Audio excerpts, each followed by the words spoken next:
at mahiya naman kayo.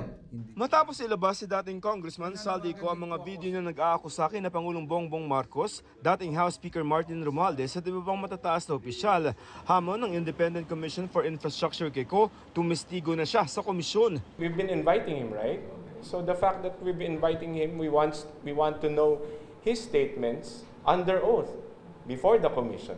Kasi malaking bagay yun eh. Kailangan talaga nandito sila in person, testifying under oath para maging credible ang kanilang testimony.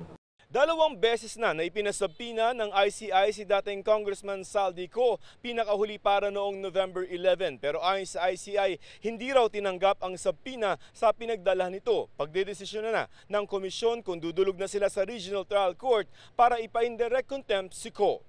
Wala pang pahayag si Ko ukol sa hamon ng ICI. Ayon sa ICI, sa ngayon hindi nila magagamit na ebidensya ang mga video ni Ko. The videos come in, alam niyo, sa under the rules of evidence.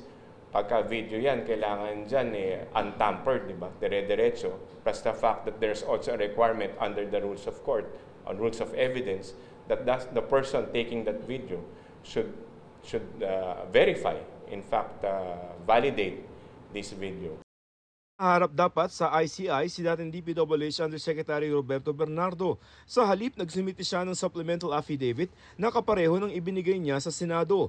Confidential ang kopyang ibinigay sa ICI dahil ginagamit ito ni Bernardo sa aplikasyon niya para maging state witness. Dahil din dito, hindi na maiimbitahan ng ICI si Bernardo, bagaman gagamitin ng komisyon ng affidavit sa kanilang investigasyon at mga referrals sa ombudsman.